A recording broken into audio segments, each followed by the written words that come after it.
Hi, sweeties. How are you doing? Welcome to Naya Sim, and thank you all so much for all the love and support. Hope you all are doing great. So I came across this video where Dixon White was talking about white privilege and white supremacists and how they are so good at gaslighting themselves by also hiding their privilege and not being able to speak about the power that they uphold and use to oppress other people.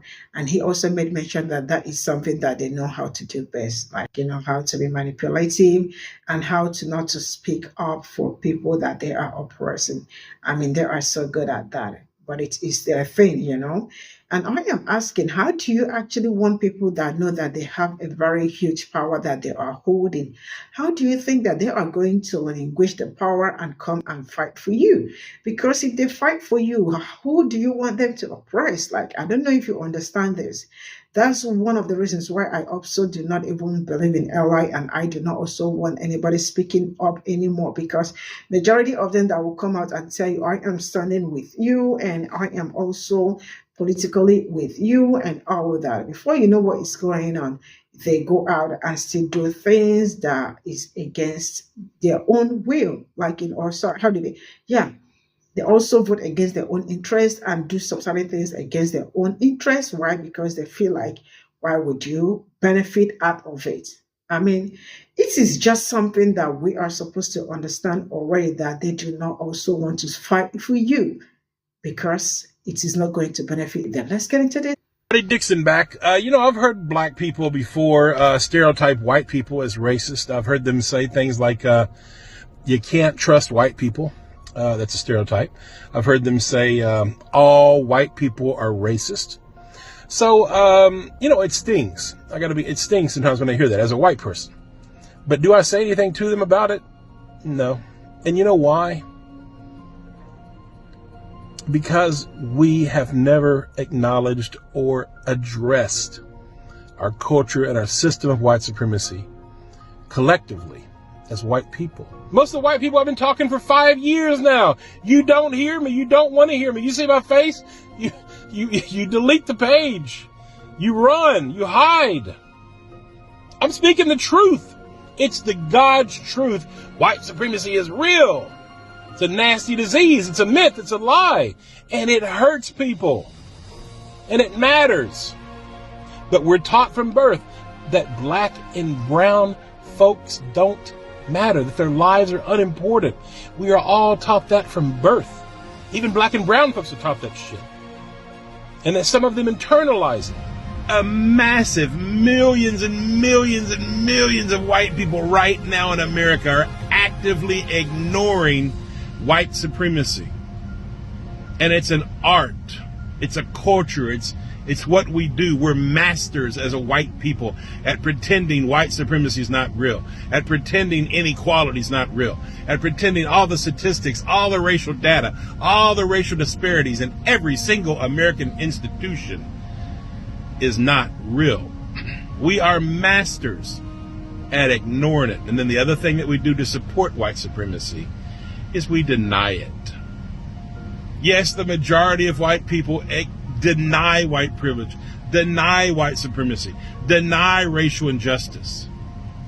They thrive on denying it. It's part of their livelihood. So when I say white people are racist, it's because if we're not perpetrating it, we're supporting it.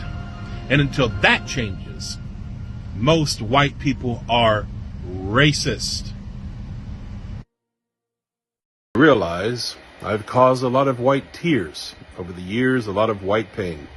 Since 2015, I've been making anti-racist videos, saying the truth about race in America, and I've caused heartbreak racially with many white folks.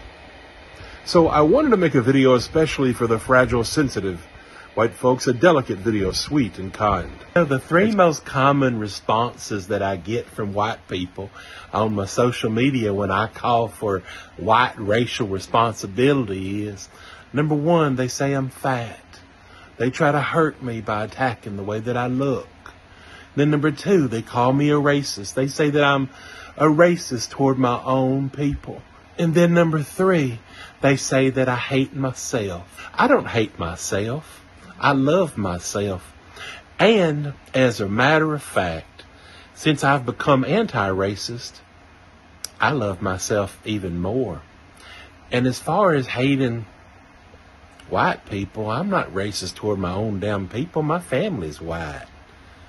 My mother, my other siblings, they're all white. My daddy was Cuban and brown, but I don't hate white people at all. If I didn't love white people, I wouldn't be trying to help them. I'm trying to educate my white brothers and sisters out of my love for humanity, because white supremacy is hurting white people. And that's something y'all have never understood. And the other one that they call me fat, well, I am fat. I've been fat most of my life, and you know what? That's my problem and my problem to deal with. But if that's all you get from my message about white racial responsibility, then I think you probably missed the point. Okay, bye-bye for now.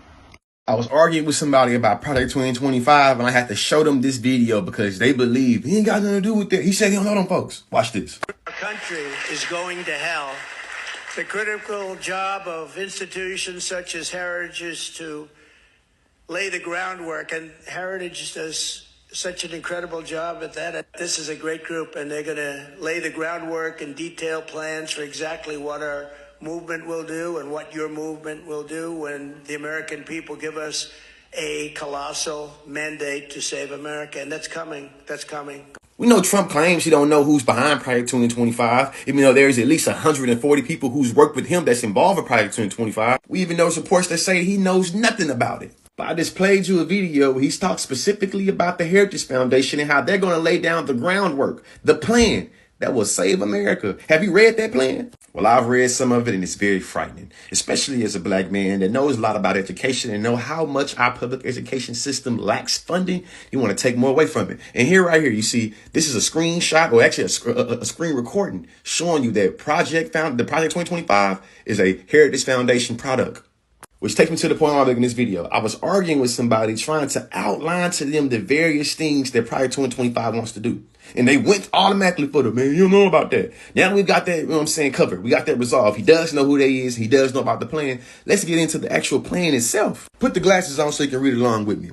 The next conservative president must take the institutions of American civil society hard targets for woke culture warriors. I wonder who gonna fall in that. This starts with deleting the terms diversity, equity, inclusion, gender identity, gender equality, gender equity, gender awareness, reproductive health, reproductive rights, any term to deprive Americans of their first rights, the First Amendment rights. Think about it. He wants to delete words away from being able to say them legally in the name of freedom of speech. So you want to restrict freedom of speech in the name of freedom of speech? What the conservative contradiction is going on? It gets worse. States, cities, counties, school boards, union bosses, principals, teachers who disagree should be immediately cut off from federal funds. Oh, and if you're a librarian and teacher and you talk about anything in terms of gender confirmation, or you talking about gender inclusivity, you talking about liberation, any type of way it turns around gender or sexuality, oh, they want to register you as a sex offender. You're going to jail. When you read this manifesto, this plan they set out, you recognize that everything they politically disagree with, they try to criminalize or defund. I don't know what you doing on November 5th, but I know what I'll be doing. Hopefully you'll be doing the same thing, man.